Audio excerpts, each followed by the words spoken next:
भरतपुर में विधानसभा चुनाव मतगणना की समस्त तैयारियां पूर्ण कर ली गई हैं। महारानी श्री जया कॉलेज में कल सुबह मतगणना शुरू हो जाएगी। जिला कलेक्टर व जिला निर्वाचन अधिकारी लोक बंधु ने आज मतगणना स्थल का निरीक्षण कर व्यवस्थाओं का जायजा भी लिया है।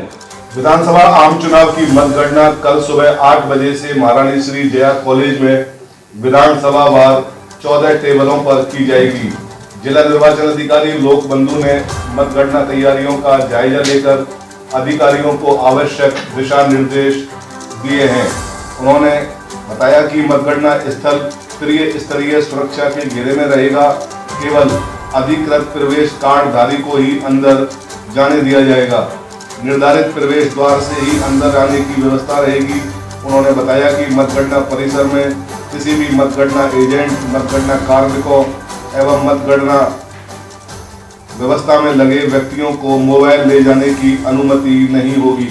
मीडिया कर्मियों को मीडिया सेंटर तक ही मोबाइल व कैमरे ले जाने के लिए छूट रहेगी। हम आपको बता दें कि भरतपुर व डीग जिले की 7 विधानसभा क्षेत्रों से लगभग 73 दावेदारों ने विधानसभा चुनाव में भाग्य आजमाया है। सभी का मुकद्दर ईवीएम मशीन में कैद है और कल सुबह ही पता लगेगा कि कौन कौन मुकद्दर का सिकंदर बनने जा रहा है।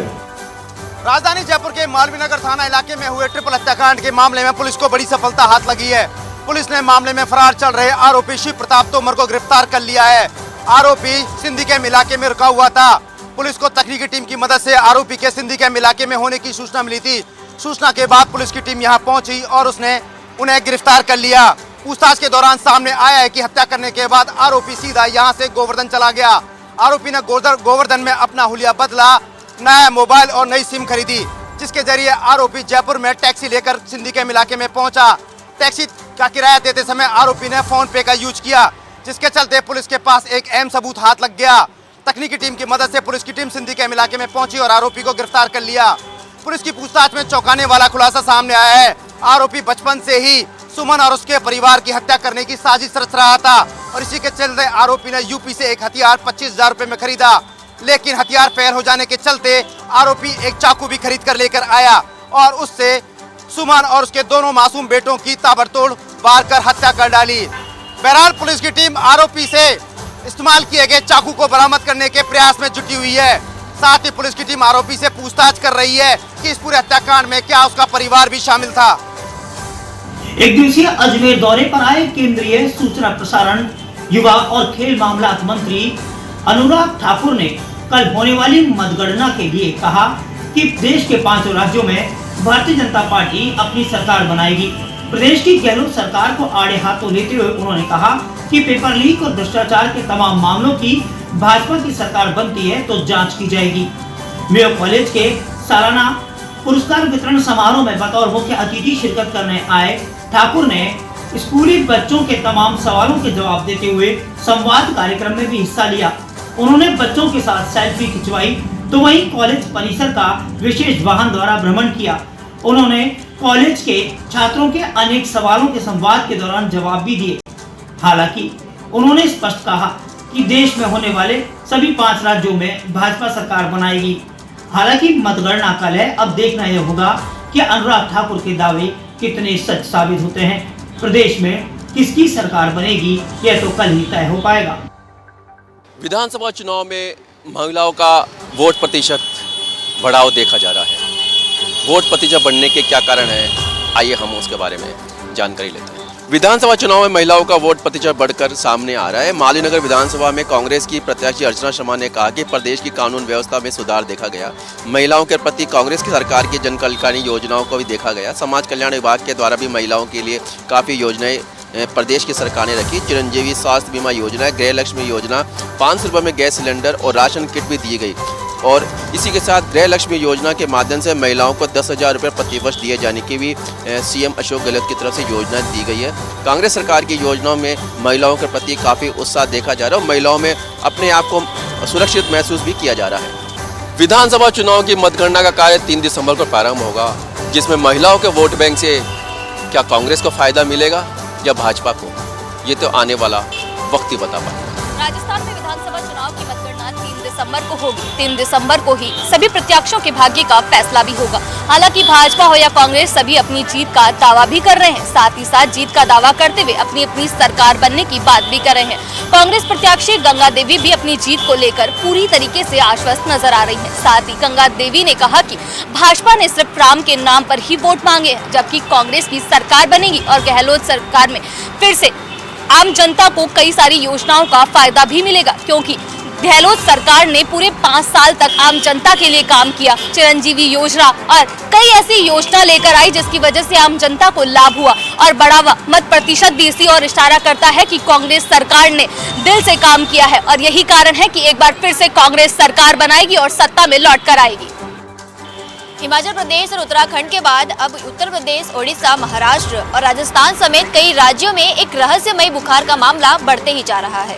हर दिन दर्जनों नए मामले सामने आ रहे हैं। दरअसल इस बुखार को रहस्यमय इसलिए माना जा रहा है क्योंकि इसके लक्षण तो डेंगू फीवर से मिलते जुलते हैं, लेकिन जांच में ना तो डेंगू निकलता है और ना ही टाइफाइड। अब डॉक्टरों का कहना है कि ये स्क्रब टाइफस फीवर है, इसे बूस्ट टाइफस भी कहते हैं। ये बीमारी बैक्टीरिया से संक्रमित पिस्सू के काटने पर फैलती है। इसके बाद स्क्रब टाइफस बुखार बन जाता है। शुरुआत में किसान और बागवान इस बीमारी का शिकार हुए, लेकिन अब ये सभी में फैल रहा है। आपको बता दें, एसएमएस अस्पताल में जनवरी से लेकर अब तक 700 केसेस सामने आए हैं। स्क्रब टाइफस बुखार से काफी लोगों की जानें जा चुकी है और मृत्यु दर 6% बताई जा रही है।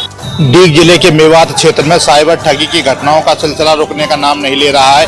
आज फिर कैथवाड़ा थाना क्षेत्र में हथियार बेचने के नाम पर ठगी की घटना का मामला सामने आया है। डीग जिले के कैथवाड़ा थाना क्षेत्र में 2 साइबर ठगों ने सोशल साइट पर हथियार बेचने का झांसा देकर कानपुर निवासी पवन कुमार को अपने झांसे में लेकर कानपुर से कामा बुला लिया। कानपुर निवासी पवन जैसे ही हथियार खरीदने के लिए कैथवाड़ा थाना क्षेत्र में अमरू का चौराहे पर पहुंचा तो वहां पहले से ही 2 ठग उसे तैयार खड़े मिले और उसे खेतों में सुनसान जगह पर ले गए और मारपीट व जान से मारने की धमकी देकर 5000 रुपए, 2 मोबाइल व अन्य कागजात लूटकर फरार हो गए। बाद में पीड़ित ने कैथवाड़ा थाना पहुंचकर मामला दर्ज कराया। इसके बाद थानाधिकारी अनिल गौतम ने त्वरित कार्रवाई करते हुए कुछ ही घंटे में ठगी की वारदात को अंजाम देने वाले नदवई थाना क्षेत्र के गांव बीकरू गांव निवासी सतीश सैनी व पहाड़ी थाना क्षेत्र के गांव सामले निवासी समयदीन मेव को दबोच लिया। पुलिस अब दोनों ठग बदमाशों से गहन पूछताछ कर गिरोह के अन्य सदस्यों की बारे में जानकारी हासिल कर रही है। कार्रवाई के बाद कैथवाड़ा थाना पुलिस गिरफ्तार किए गए दोनों ठग बदमाशों के खिलाफ मुकदमा दर्ज कर गहन पूछताछ कर रही है और वारदात को अंजाम देने वाले गिरोह के अन्य ठग बदमाशों की भी तलाश की जा रही है। रूपनगर थाना क्षेत्र के करकेड़ी अमरपुरा गांव के बीच शनिवार सुबह घने कोहरे के चलते निजी बस और स्कूल बस में आमने सामने भिड़ंत हो गई। इस दर्दनाक सड़क हादसे में बस ड्राइवर व एक 16 वर्षीय किशोरी की मौके पर ही दर्दनाक मौत हो गई, जबकि 12 बच्चे गंभीर रूप से घायल हो गए। पश्चिमी विक्षोभ के कारण छाए घने कोहरे के कारण शनिवार सवेरे रूपनगढ़ इलाके में एक सड़क हादसा हो गया। निजी बस और करकेड़ी की विवेकानंद बाल निकेतन उच्च माध्यमिक स्कूल की बस में टक्कर के कारण स्कूल बस चालक और एक स्टूडेंट की मौके पर ही मौत हो गई। हादसे में आधा दर्जन से अधिक बच्चों को घायल अवस्था में उपचार के लिए अजमेर और परबत्सा रेफर किया गया। सूचना मिलने पर रूपनगढ़ थाना पुलिस मौके पर पहुंची और घायल बच्चों को उपचार के लिए करकेड़ी CHC भिजवाया। करकेड़ी गांव की विवेकानंद बाल उच्च माध्यमिक स्कूल की बस शनिवार सवेरे बच्चों को लेकर स्कूल की तरफ जा रही थी। इस दौरान घने कोहरे के बीच करकेड़ी व अमरपुरा गांव के बीच स्कूल बस मेगा हाईवे पर आमने सामने से खानपुर ट्रेवल की निजी बस से जा टकराई। इस एकाएक सड़क हादसे में स्कूल बस के चालक व एक बच्ची की मौके पर ही दर्दनाक मौत हो गई। प्रत्याशियों के भाग्य का फैसला कल आने वाला है। किसने किस मुद्दे पर चुनाव लड़ा और जनता ने किसे चुना, इसका परिणाम सुबह आने वाला है। अलवर में मतगणना को लेकर लोगों में खासा उत्साह का माहौल बना हुआ है। अलवर के राजकीय कला महाविद्यालय में सुबह 8 बजे से मतगणना शुरू होगी। इसको लेकर जिला प्रशासन की ओर से सभी तैयारियां पूरी कर ली गई हैं। ईवीएम मशीन कड़ी निगरानी और सीसीटीवी कैमरों के बीच रखी गई है। कल सुबह 8 बजे से ईवीएम मशीनों के माध्यम से मतगणना होगी। इसको लेकर अलवर में काफी उत्सुकता का माहौल बना हुआ है और कल सुबह का सभी को इंतजार है, क्योंकि विधायक और सरकार किसकी बनेगी यह कल का दिन तय करेगा। विधानसभा चुनाव को लेकर मतगणना कल सुबह शुरू होगी। इसी को लेकर भाजपा और कांग्रेस के समर्थक अपनी अपनी जीत के पूरे दावे कर रहे हैं। इसी को लेकर आज लोगों में काफी उत्साह देखा गया। राजस्थान विधानसभा चुनावों का परिणाम कल आएगा। केकड़ी विधानसभा से कांग्रेस प्रत्याशी डॉक्टर रघु शर्मा व भाजपा प्रत्याशी शत्रुघ्न गौतम दोनों के समर्थक अपनी अपनी पार्टी की जीत को लेकर पूरी तरीके से आश्वस्त दिखाई दे रहे हैं। कांग्रेस प्रत्याशी डॉक्टर रघु शर्मा के समर्थकों का कहना है कि कांग्रेस के विकास कार्य के आधार पर इस बार कांग्रेस की सरकार बनेगी। वहीं केकड़ी में रघु शर्मा द्वारा कराए गए विकास कार्यों व केकड़ी को जिला बनाने के चलते केकड़ी में भी कांग्रेस की जीत होगी। वहीं दूसरी ओर भाजपा प्रत्याशी शत्रुघ्न गौतम के समर्थकों का कहना है कि इस बार कांग्रेस के भ्रष्टाचार व आतंक का खात्मा होगा। इस बार केकड़ी विधानसभा व राजस्थान प्रदेश में भाजपा की सरकार बनेगी। दोनों पार्टियों की ओर से अपनी अपनी सरकार बनाने के दावे किए जा रहे हैं। राजस्थान विधानसभा चुनाव को लेकर परिणाम कल आएंगे। इसको लेकर भाजपा प्रत्याशी और कांग्रेस प्रत्याशी दोनों के समर्थक काफी उत्साह नजर आ रहे हैं। दोनों अपनी अपनी जीत के दावे कर रहे हैं। इसी को लेकर आज ग्रामीणों का भी उत्साह देखा गया।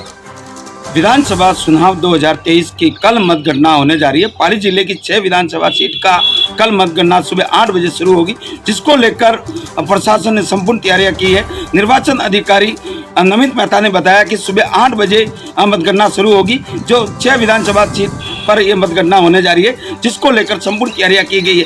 मैं आपको बताना चाहूँगा कि पाली जिले की 6 विधानसभा सीट है, जिसमें जतारण है, सोजत, पाली, मारवाड़ जंक्शन, बाली और सुमेरपुर विधानसभा क्षेत्र के जो प्रत्याशी है वो कल सुबह 8 बजे पहले मतगणना केंद्र पर पहुंचेंगे, जिसको लेकर प्रशासन ने पूरी संपूर्ण तैयारी की है।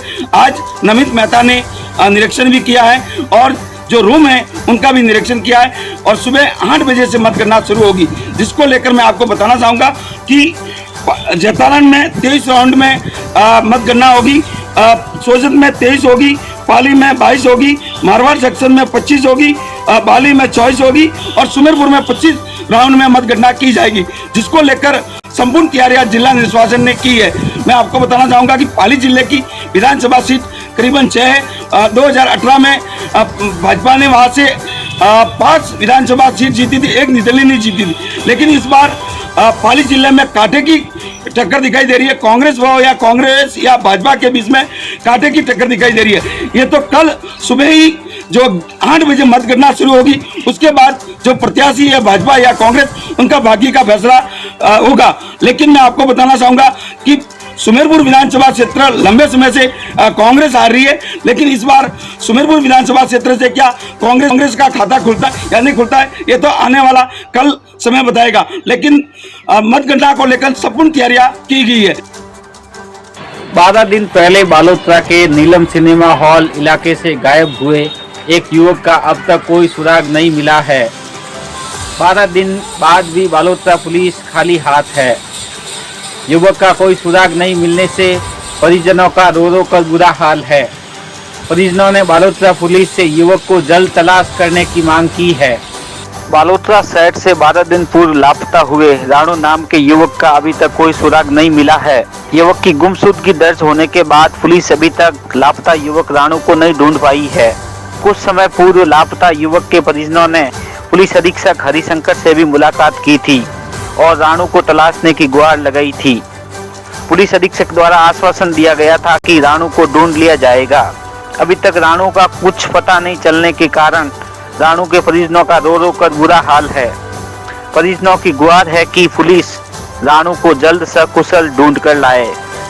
बालोतरा शहर से 12 दिन पूर्व नीलम सिनेमा हॉल इलाके से लापता हुए राणु नाम के युवक का पता लगाने में बालोतरा पुलिस असफल साबित हो रही है।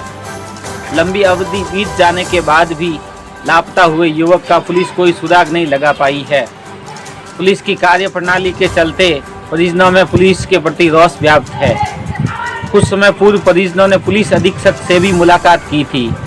वहीं कार्रवाई का आश्वासन मिलने के बावजूद अभी तक कोई सुराग नहीं होने से परिजन अनहोने की आशंका से भी दुखी है और परिजनों का रो रो कर बुरा हाल है। परिजनों की मांग है कि जल्द उनके घर के लाडले को पुलिस ढूंढे। उदयपुर वाटी विधानसभा क्षेत्र में पिछले 8 दिन से ईवीएम मशीनों में क्षेत्र के प्रत्याशियों का भाग्य का फैसला कल होने जा रहा है। उदयपुर वाटी विधानसभा क्षेत्र के प्रत्याशियों का पिछले 8 दिन से ईवीएम मशीनों में बंद भाग्य का फैसला रविवार की दोपहर बाद होगा। झुंझुनू के सेठ मोतीलाल कॉलेज में सुबह 8 बजे मतगणना शुरू होगी। उदयपुर वाटी विधानसभा क्षेत्र की 10 टेबलों पर 24 राउंड में मतगणना पूरी होगी। मतगणना पूरी तरह सीसीटीवी कैमरे की निगरानी में होगी। सुरक्षा की दृष्टि से भारी संख्या में पुलिस जाब्ता तैनात रहेगा। झुंझुनू जिले में सुबह 8 बजे से मतगणना शुरू होगी और उदयपुर वाटी विधानसभा क्षेत्र के 24 राउंड में मतगणना है वो सुनाई जाएगी। जो विजेता प्रत्याशी होगा उसके भाग्य का फैसला कल सुबह 8 बजे मतगणना के बाद है वो साफ हो पाएगा। अब बेसब्री से क्षेत्र की जनता है वो लगातार इंतजार कर रही है किसके सिर पर उदयपुर वाटी का ताज है वो सजेगा। अचानक बढ़ी सर्दी और बरसात के बाद सब्जियों के भावों में एकदम गिरावट आने से रसोई का स्वाद बढ़ने लगा है। वहीं लोग भी अपनी शौक मौज पूरे करने में लगे हुए हैं। पहली सब्जी मंडी के थोक और रिटेल विक्रेताओं ने बताया कि इस समय टमाटर का भाव 20 रुपए किलो, नया आलू 15 रुपए किलो, प्याज 30 रुपए किलो, मटर 30 रुपए किलो, खीरा 10 रुपए किलो, फूल गोभी 20 रुपए किलो के भाव से रिटेल में बेची जा रही है। वहीं हरा धनिया 20 रुपए किलो, पालक 10 रुपए किलो के भाव बिक रहा है। स्थानीय अधिक पैदावार होने के कारण यहाँ सब्जियों की भावों में अचानक ही गिरावट आने से लोगों में भारी खुशी है। वहीं खेड़ी क्षेत्र में अधिकांश किसानों द्वारा सब्जी की पैदावार की जाती है और बम्पर और रोग मुक्त फसल होने के कारण सब्जियों की पैदावार में बढ़ोतरी हुई है। एक सप्ताह पहले सब्जियों के और प्याज और टमाटर मटर के भावों में भारी तेजी देखी जा रही थी, जो कि बाहर से आवक होने के कारण बाजार भावों में तेजी थी। लेकिन स्थानीय पैदावार होने से सब्जियों के भावों में गिरावट होने से लोगों में वही खुशी है। वही शादी विवाह के सीजनों में भी जमकर खरीदारी चलने का रिवाज शुरू हो चुका है। जिले की 4 विधानसभाओं के करीब 32 प्रत्याशियों का भाग्य कैद है ईवीएम में। कल शाम तक साफ हो पाएगा किसे मिलेगी सत्ता और किसके हाथ लगेगी निराशा। राजसमंद जिले की 4 विधानसभाओं के लिए कल कांकोली के बालकृष्ण विद्या भवन में मतगणना का कार्य किया जाएगा। कड़ी सुरक्षा व्यवस्था के बीच तैयारियों को आज अंतिम रूप दिया जा रहा है। मतगणना के दौरान भीम विधानसभा के लिए 22 राउंड, कुंभलगढ़ के लिए 27 राउंड, राजसमंद के लिए 21 राउंड और नाथद्वारा विधानसभा के लिए 20 राउंड होंगे। सबसे पहले बैलेट पेपर की गिनती होगी, उसके बाद ईवीएम से मतगणना का कार्य शुरू किया जाएगा। मतगणना केंद्र के दोनों दरवाजों पर कड़ा पहरा लगाया गया है। जिला निर्वाचन अधिकारी नीलाभ सक्सेना सहित एसपी सुधीर जोशी व्यवस्थाओं पर पैनी नजर बनाए हुए हैं। विधानसभा आम चुनाव 2023 के लिए राजसमंद जिले की 4 विधानसभाओं की मतगणना कल कांकोली के बालकृष्ण स्टेडियम में होगी संपन्न। जिला स्तरीय अधिकारियों और पुलिस के नेतृत्व में तैनात है मतगणना कर्मियों की पूरी टीम। संसद का शीतकालीन सत्र शुरू होने से 2 दिन पहले आज केंद्र सरकार ने सर्वदलीय बैठक बुलाई। संसदीय कार्य मंत्री प्रहलाद जोशी की अध्यक्षता में ये बैठक हुई। इस दौरान प्रहलाद जोशी ने कहा कि संसद का शीतकालीन सत्र 4 दिसंबर से शुरू होकर 22 दिसंबर तक चलेगा। इन 19 दिनों में 15 बैठकें होंगी। इस सत्र में औपनिवेशिक काल के आपराधिक कानूनों के स्थान पर 3 विधेयक लाने सहित प्रमुख विधेयकों के मसूदों पर विचार विमर्श होने की उम्मीद है। सत्र के पहले दिन सोमवार को सदन में कैश फॉर क्वेरी मामले में लोकसभा की एक समिति की रिपोर्ट भी पेश करने के लिए लिस्टेड है। इस रिपोर्ट में तृणमूल नेता महुआ मोइत्रा को निचले सदन में निष्कासित करने की सिफारिश की गई है। 2,35,449 मतदाताओं की ओर से तय किया गया चौहटन विधानसभा क्षेत्र के 5 प्रत्याशियों का जो कि भाग्य का फैसला है वो कल निकल जाएगा। आपको बता दें कि चौहटन विधानसभा क्षेत्र में कांग्रेस, भाजपा, आरएलपी तथा बसपा के साथ एक निर्दलीय प्रत्याशी जो कि चुनावी मैदान में था।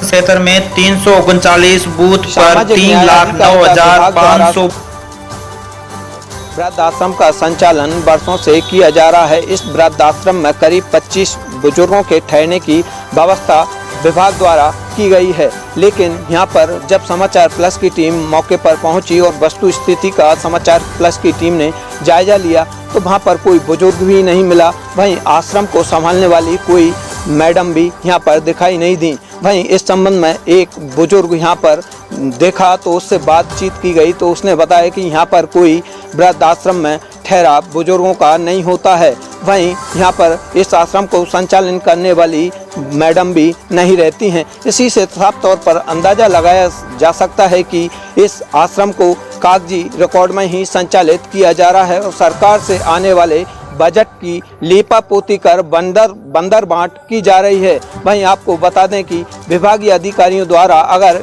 इस वृद्धाश्रम का मॉनिटरिंग किया जाए तो कहीं ना कहीं इसकी स्थिति और कुछ हो सकती है।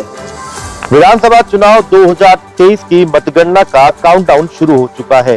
कुछ ही घंटों बाद मतगणना शुरू होगी। उदयपुर जिले की 8 विधानसभा, उदयपुर शहर, उदयपुर ग्रामीण, सलूमपुर, खेरवाड़ा, मावली, वल्लभनगर, झाड़ोल और गोगुंदा के लिए विधानसभा वार मतगणना उदयपुर के मोहनलाल सुखड़िया विश्वविद्यालय के 8 कॉलेज में सुबह 8 बजे शुरू होगी। सबसे पहले मतपत्रों की मतगणना होगी, जिसके बाद 8:30 बजे ईवीएम की मतगणना शुरू हो जाएगी। अलग अलग राउंड के अनुसार सबसे पहले उदयपुर शहर के 17 राउंड होंगे, यानी कि उदयपुर शहर का रिजल्ट सबसे पहले आ जाएगा। तो वहीं सलूमपुर के 25 राउंड होंगे, यानी कि सलूमपुर का रिजल्ट सबसे देर से आने वाला है। इस बीच में देर रात तक मतगणना केंद्रों पर पूरी जो तैयारियां हैं वो पूरी कर ली गई है। खुद जिला निर्वाचन अधिकारी, उसके अलावा उप जिला निर्वाचन अधिकारी और मतगणना से जुड़े सभी निर्वाचन अधिकारी मौके पर पहुंचे, वहां पर व्यवस्था का जायजा लिया है। करीब 1500 कार्मिक इस पूरी मतगणना के दौरान मोहनलाल सुखड़िया विश्वविद्यालय में मतगणनाओं को पूरा करेंगे। इसके अलावा सिर्फ अधिकृत लोग जिनको पास दिए गए हैं वही यहाँ पर उनकी प्रवेश होगी और उसके अलावा किसी भी अनाधिकृत व्यक्ति को यहाँ पर प्रवेश नहीं दिया जाएगा, यानी कि सुरक्षा के पूरे खासा इंतजाम यहाँ पर किए हुए हैं। इसके अलावा अंतिम जो प्रशिक्षण है जो रैंडमाइजेशन के अनुसार सुबह होगा, उसके बाद ही कार्मिकों को पता चलेगा कि वो कौन से टेबल पर बैठेंगे और अपनी मतगणना को शुरू करेंगे। मतगणना दलों का द्वितीय रेंडमाइजेशन हुआ संपन्न। मतगणना हेतु कार्मिकों का द्वितीय रेंडमाइजेशन एनआईसी कक्ष में जिला निर्वाचन अधिकारी की मौजूदगी में हुआ संपन्न। प्रत्येक विधानसभा वार मतगणना दलों एवं ऑब्जर्वर का रेंडमाइजेशन किया गया। मतगणना हेतु कार्मिकों का द्वितीय रेंडमाइजेशन एनआईसी कक्ष में केंद्रीय पर्यवेक्षक अरुण मोहन बाबू, हरीश नेहर, अभिजीत बोस, जिला निर्वाचन अधिकारी डॉक्टर रविंद्र गोस्वामी की मौजूदगी में हुआ संपन्न। विधानसभा वार मतगणना दलों एवं माइक्रो ऑब्जर्वर का रेंडमाइजेशन किया गया। जिला निर्वाचन अधिकारी ने बताया कि प्रत्येक विधानसभा क्षेत्र में 16 टेबलों पर मतगणना की जाएगी, जिसमें 11 टेबलों पर ईवीएम एवं 5 डाक मतपत्रों की गणना की जाएगी। उन्होंने बताया कि माइक्रो ऑब्जर्वर भी उपस्थित रहेंगे। मतगणना दलों का तृतीय रेंडमाइजेशन 3 दिसंबर को प्रातः 5 बजे सर्किट हाउस में आयोजित किया जाएगा। बूंदी से 29 राउंड पर, केसराय पाटन से 27 राउंड पर, हिंडोली 26 राउंड में मतों की गणना की जाएगी।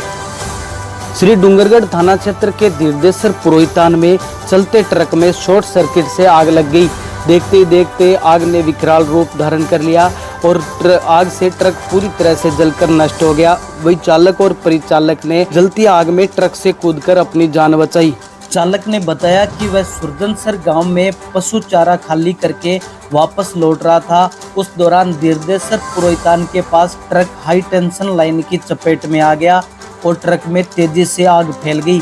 आग को तेजी से फैलते देख चालक और परिचालक ट्रक से कूद गए। वही उनके मोबाइल और जरूरी कागजात ट्रक के साथ जलकर राख हो गए। करीब 1 घंटे तक ट्रक जलता रहा। वही सूचना के बाद दमकल और श्री डूंगरगढ़ पुलिस मौके पर पहुंची तथा ग्रामीणों की मदद से कड़ी मशक्कत के बाद आग पर काबू पाया जा सका। वही ग्रामीणों ने बिजली विभाग के खिलाफ रोष जताते हुए बताया कि लगातार ग्रामीणों द्वारा बिजली विभाग से इन ढीले तारों को कसवाने की मांग की जाती है, लेकिन विभाग द्वारा अभी तक कोई कार्रवाई नहीं की गई, जिस कारण आज ये हादसा हुआ। चूरू के रतनगढ़ में एक कर्मचारी की मौत के बाद बवाल मच गया है। कर्मचारी के परिवारजन व समाज मुआवजे की मांग कर रहा है। रतनगढ़ के गांव नुम्मा में ठेकेदार के माध्यम से नुम्मा GSS पर कार्यरत कर्मचारी की मौत के बाद बवाल मच गया, जहां एक तरफ मृतक के परिवार व समाज के लोग मुआवजे की मांग को लेकर जिला अस्पताल में धरना देकर अपना आक्रोश जता रहे हैं। वहीं दूसरी ओर जोधपुर डिस्कॉम की विभिन्न खामियों को लेकर लोगों ने विभाग के समक्ष आक्रोश प्रकट किया। मामले के अनुसार रतनगढ़ तहसील के गांव नुम्मा में स्थित GSS पर ठेकेदार के माध्यम से रतनगढ़ के वार्ड संख्या 4 निवासी सूर्य प्रकाश उप पूनम चंद्र माली कार्यरत था। सूर्य प्रकाश GSS के बाहर स्थित एक बिजली पोल पर चढ़ गया था। इसी दौरान वह करंट की चपेट में आ गया। अन्य साथी सूर्य प्रकाश को रतनगढ़ जिला अस्पताल लेकर आए, जहां डॉक्टर ने उसे मृत घोषित कर दिया। जानकारी के बाद पुलिस अस्पताल पहुंची व शव को मोर्चरी में रखवा दिया है। विधानसभा चुनाव के साथ साथ अब जिला अभिभाषक संघ चुनाव की भी प्रक्रिया हुई शुरू। पहले दिन आया एक आवेदन। जिले में विधानसभा चुनाव की प्रक्रिया जब संपन्न होने की चरण में चल रही है, वहीं दूसरी ओर जिला अभिभाषक संघ चूरू की ओर से 8 दिसंबर को होने वाले मतदान की प्रक्रिया शुरू कर दी गई है। शनिवार को नामांकन प्रक्रिया शुरू की गई, जिसके तहत पहले दिन दीपक सारस्वत अधिवक्ता की ओर से अपना नामांकन पत्र दाखिल किया गया। निर्वाचन अधिकारी एडवोकेट संतोष कुमार सैनी ने बताया कि जिला अभिभाषक संघ के विभिन्न पदों के लिए 4 दिसंबर तक नामांकन दाखिल किए जा सकते हैं और उसके बाद में नाम वापसी होगी। नाम वापसी के बाद 8 दिसंबर को मतदान होगा और मतदान के बाद मतगणना कर अध्यक्ष, उपाध्यक्ष एवं अन्य पदों के निर्वाचन की घोषणा की जाएगी। आपको बता दें, राजस्थान हाईकोर्ट की ओर से इस बार पूरे प्रदेश में जिला अभिभाषक संघ के चुनाव 8 दिसंबर को किए जाने तय किए गए हैं, जिसके बाद चूरू में भी अधिवक्ताओं के बीच गहमागहमी का दौर शुरू हो गया है।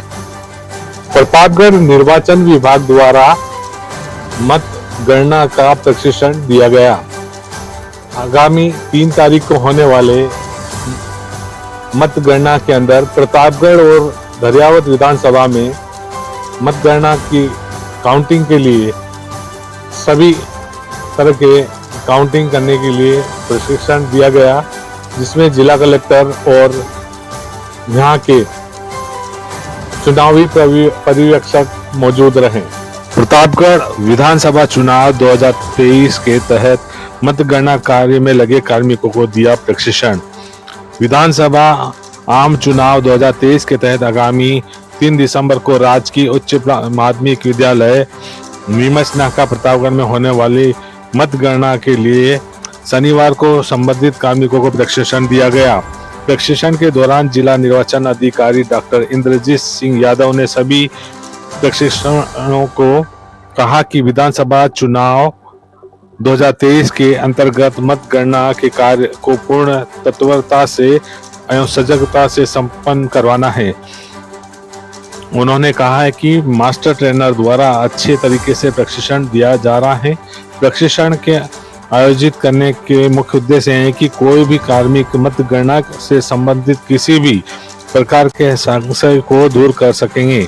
इस दौरान डाक मत पत्रों की गिनती, ईवीएम में गिनती, ATPBS और वीवीपैट स्लिप की काउंटिंग आदि के बारे में जानकारी दी गई। विधानसभा चुनाव 2023 की मतगणना कल राजकीय महाविद्यालय में सुबह 8 बजे से शुरू होगी। इसके लिए जिला निर्वाचन विभाग ने भी पूरी अपनी तैयारियां कर ली हैं। आज करौली जिले में लगाए गए पर्यवेक्षक, जिला निर्वाचन अधिकारी और SP ममता गुप्ता ने संयुक्त रूप से मतगणना स्थल का निरीक्षण किया और कार्मिकों को आवश्यक दिशा निर्देश दिए। बता दें कि करौली जिले के 4 विधानसभा क्षेत्रों में कुल 36 प्रत्याशी मैदान में हैं, जिनकी कल तस्वीरें साफ हो जाएगी। जिला निर्वाचन अधिकारी अंकित कुमार सिंह ने बताया कि मतगणना संबंधित सभी कार्य पूर्ण कर लिए गए हैं। सुबह 8 बजे से राजकीय महाविद्यालय में मतगणना शुरू होगी। सबसे पहले पोस्टल बैलेट मतों की गणना होगी, उसके बाद ABBM से वोटों की गणना की जाएगी। उन्होंने बताया कि करौली विधानसभा की 18 राउंड, सपोटा और हिंडौन विधानसभा की 19 राउंड एवं टोडाभीम विधानसभा की 20 राउंड में मतगणना होगी। राउंड वार लाउड स्पीकर से मतगणना की उद्घोषणा भी की जाएगी। मतगणना को पारदर्शी रखने के लिए CCTV कैमरे भी लगवाए गए हैं। SP ममता गुप्ता के निर्देशन में सुरक्षा के पुख्ता इंतजाम भी किए गए हैं। दूसरी ओर राजस्थान की पूर्व मुख्यमंत्री वसुंधरा राजे भी आज मेहदीपुर बालाजी में हनुमान जी के यहाँ पर हाजिरी लगाने पहुंची। इस दौरान टोडाभीम विधानसभा के भाजपा प्रत्याशी रामनिवास मीणा से भी उन्होंने कई मुद्दों पर चर्चा की। इस दौरान भाजपा प्रत्याशी रामनिवास मीणा ने पूर्व मुख्यमंत्री वसुंधरा राजे को माला और पीली लुगड़ी उड़ाकर उनका स्वागत किया। इस दौरान भाजपा के वरिष्ठ नेता भी मौजूद रहे। सरसों की खेती और सरसों के फूल अगर निकल रहे हैं तो देखने को मनमोहक नज़ारा हर कोई रुक जाता है, और रुकता भी ऐसा है कि अपनी फोटो सेल्फी लेने के लिए आतुर जाता है। जी हाँ, पहले ये सरसों की खेती पंजाब में हुआ करती थी, लेकिन अब अधिकांश राजस्थान में देखने को मिलती है, क्योंकि सरसों का जो तेल निकलता है, सरसों की जो आइटम बनते हैं वो ज़्यादातर पंजाब में काम आते हैं, लेकिन अब राजस्थान में भी सरसों की खेती बम्पर आवक के रूप में पैदावार हो रही है। क्योंकि किसान जो लोग होते हैं, किसान सरसों की खेती करते हैं, उस खेती का जो मनमोहक नज़ारा मेरे पीछे देख सकते हैं, ये सरसों की खेती का नज़ारा है। और जो फूल निकल रहे हैं बाहर से, जो पंजाब साइड से जो व्यक्ति आते हैं शहद पालन करने, मधुमक्खी पालन करने वाले थे, वो भी इस सेक्टर में आते हैं और यहाँ पर मधुमक्खी पालन को लेकर किसानों से बात करते हैं और उनके खेत को लीज के रूप में लिया जाता है और मधुमक्खी पालन के रूप में यहाँ शहद एकत्रित किया जाता है। क्योंकि ये जो सरसों की खेती है, सरसों की खेती से फूल है, उस फूल से किसान दो तरह से फायदे उठाते हैं। एक सरसों से फायदे उठाते हैं और दूसरा मधुमक्खी पालन वाले आते हैं, वो भी कुछ राहत राशि दे के जाते हैं। लेकिन जो सबसे बड़ा नज़ारा देखने को मिलता है, सबसे बड़ी जो खुशहाली मिलती है, क्योंकि इस बेल्ट से अगर निकलते हैं तो मक्की की रोटी और सरसों की साग जो याद आ जाती है खाने वाले चाहने वालों को, तो वही एक नज़ारा खुशबू रहती है कि व्यक्ति अगर रास्ते से निकल रहा है, किसानों के खेत से निकल रहा है, तो वो यहाँ पर रुकने को आतुर हो जाता है और अपने आप को रोक नहीं पाता है और फोटो की सेल्फी ले लेता है। लेकिन हम ये चीज़ आपको बता रहे हैं कि ये जो सरसों की खेती है वो बम्पर पैदावार देने वाली किसानों के लिए है और इस क्षेत्र में राजस्थान में सरसों की खेती बम्पर आवक के रूप में देखी जा रही है।